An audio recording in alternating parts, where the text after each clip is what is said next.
you click new, AutoCAD takes you to these options here, and you can see that it's referencing a type of file which is called DWT. For example, here several names .dwt. DWT stands for drawing template. The main file in AutoCAD is the DWG, but that is another important type of file. Basically, the first thing you're doing when you open a new drawing is name it the way you want. You open your drawing, now you name it.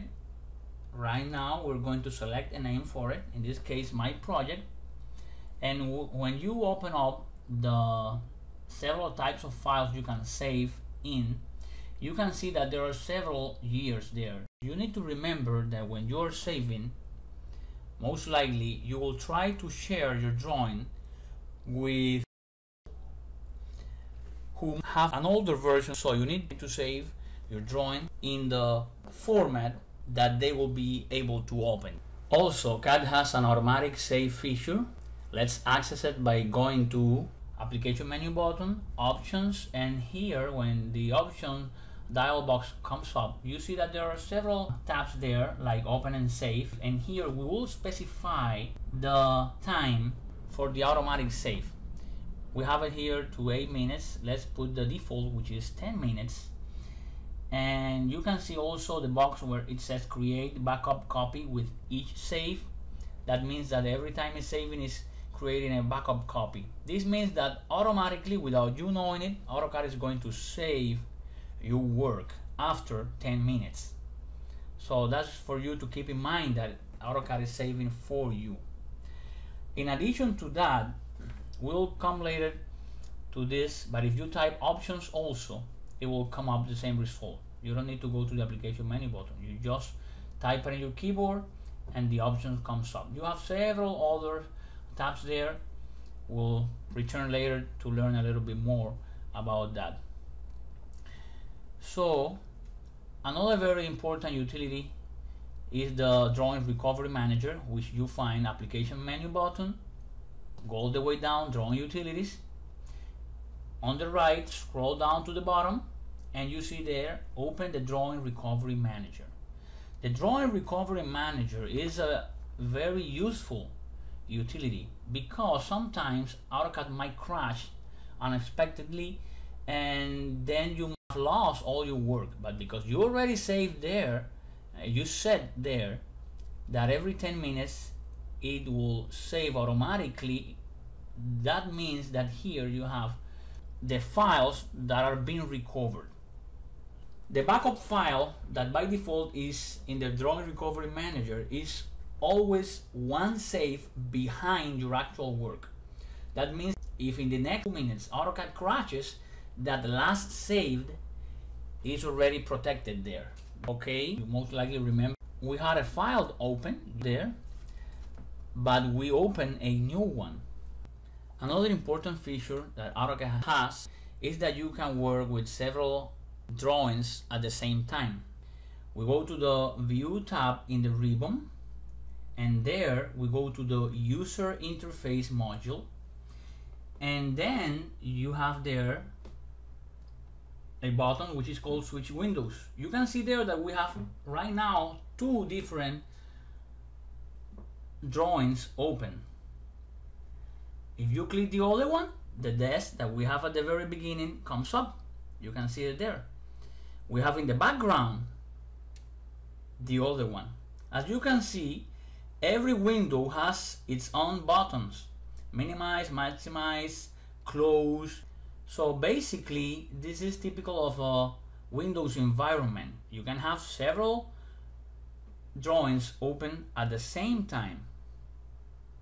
Each one has its own status bar and several other options.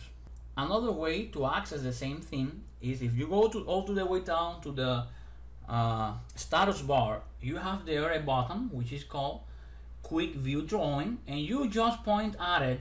You just hover over the button and you can see easily the windows you have open. So you don't need to go to the ribbon to see there how many drawings you have open, and you can change in between those easily by going to the status bar and to the quick view drawing tool.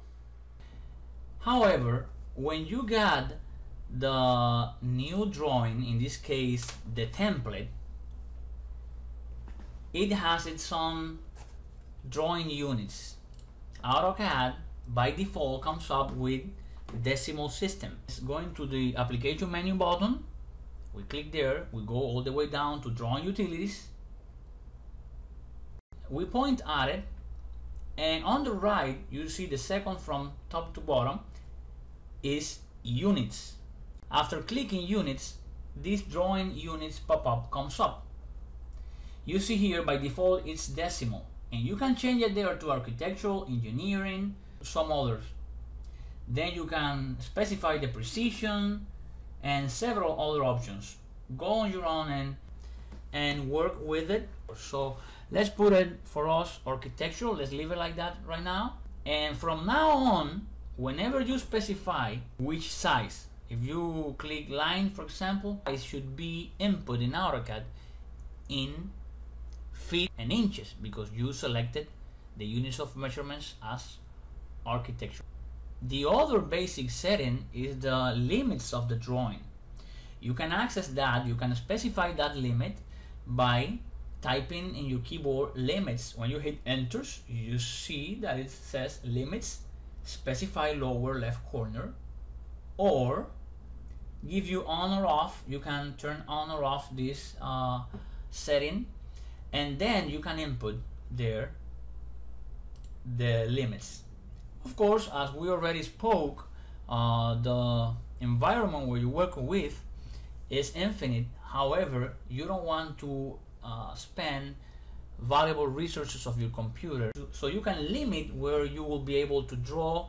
Let's use, in my case, 25 feet by 30 feet. That means after you hit enter, that means that your working space is being restrained to a 25 by 30 feet square. Something important for you to understand in AutoCAD also is the way AutoCAD select the elements or entities in AutoCAD. If you select from right to left, that means AutoCAD is selecting everything it touches. But if you select from left to right, it only selects the elements which are enclosed in the window you select. This difference in selection is very useful when you're going to move things or copy things, or simply for the daily task in AutoCAD is very useful. You will see it later.